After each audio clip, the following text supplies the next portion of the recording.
Penguin Random House Grupo Editorial Audio presenta Cerati, la biografía, de Juan Morris. Juan Morris, Cerati, la biografía. El niño se había alejado de su madre, dando bandazos por el pasto en dirección a la estructura de juegos. Su madre lo vio marcharse, orgullosa, conmovida, sin saber que cada vez que se alejaban de ti, tambaleándose, volvían un poco cambiados, 10 segundos mayores y más cerca del momento en que te dejaban para siempre. Igual que los pescadores de perlas, cuando se entrenan, que cada vez que se sumergen, pasan unos segundos más debajo del agua. Telegraph Avenue. Michael Chabón. 1. Última vez. ¿Dije muchas estupideces? Sentado en el sillón del camarín, Gustavo Cerati fumaba un jockey de largo y miraba su teléfono con ansiedad. Todavía tenía puesto el traje blanco que había usado en el show. Era la medianoche del sábado y mientras esperaba que Chloé le respondiera desde Madrid, empezaba a avergonzarse de todo lo que había dicho en el escenario. Media hora antes había terminado el último show del tour de Fuerza Natural por Latinoamérica y Estados Unidos. Gustavo estaba contento y agotado, empezando a relajarse después de un mes y medio de aviones, hoteles, fiestas y conciertos. Había sido una de esas noches en las que todo salía bien. El campus de la Universidad Simón Bolívar de Caracas estaba lleno, y la banda había sonado como un organismo vivo y poderoso.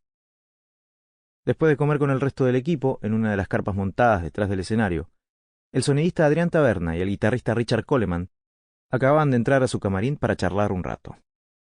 Eran sus más viejos amigos. Se conocían desde comienzos de los 80, antes de que Soda Stereo grabara su primer disco. Cuando terminaban los conciertos, Taberna solía pasar un rato por su camarín para hablar sobre cómo había salido todo. Era una especie de ritual. Fue el show más exitoso de la gira, le dijo Gustavo apenas los vio llegar. Mientras se sentaban, una moza entró y dejó sobre la mesa una bandeja con un medallón de lomo y una ensalada. Gustavo terminó de fumar su cigarrillo y les preguntó con una sonrisa si había dicho muchas estupideces. Sí, como siempre, le contestó Coleman. Era uno de los pocos que no se mostraba afectado por su estatus de estrella de rock y se divertía diciéndole lo que otros no se animaban. Taberna lo miró con cara de aturdido. Sabía que Gustavo siempre se sentía inseguro cuando hablaba entre las canciones. Entonces, Coleman agregó: pero a la gente le encanta que digas estupideces. Los tres se rieron. Hacía calor. Era una noche espesa en Caracas. En el camarín había un espejo, luces ambientales, 2 sillones blancos, unas sillas de plástico y una mesa con frutas, botellitas de agua y latas de cerveza. El lugar estaba en un pequeño valle rodeado de montañas. Durante el show, varias nubes habían invadido el escenario dejando a la banda ciegas. Ya sé a qué viniste, le dijo Gustavo a Taberna mientras comía el bife. Me di cuenta que sonó bien. 2 noches antes, habían tenido algo parecido a una discusión.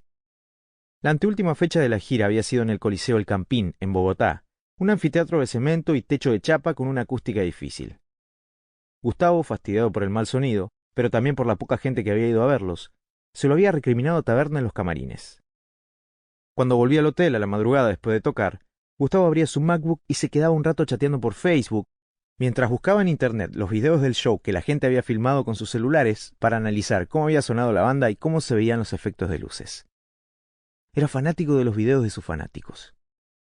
Los miraba con detenimiento, estudiándose a sí mismo desde la perspectiva del público, ajustando su imagen mental y sus neurosis a la realidad. Un momento de contemplación disociativa antes de dormirse. Taberna le decía que esos videos tenían un audio pésimo y no servían para tomar de referencia, pero Gustavo le respondía que igual se daba cuenta. Mientras charlaban esa noche en Venezuela, Taberna lo notó apagado.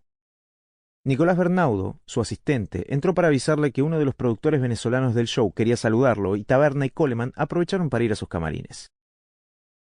«Che, ¿te pasa algo?», le preguntó Taberna antes de salir. «No, estoy cansado». «Bueno, aprovechá para descansar que mañana tenés que viajar.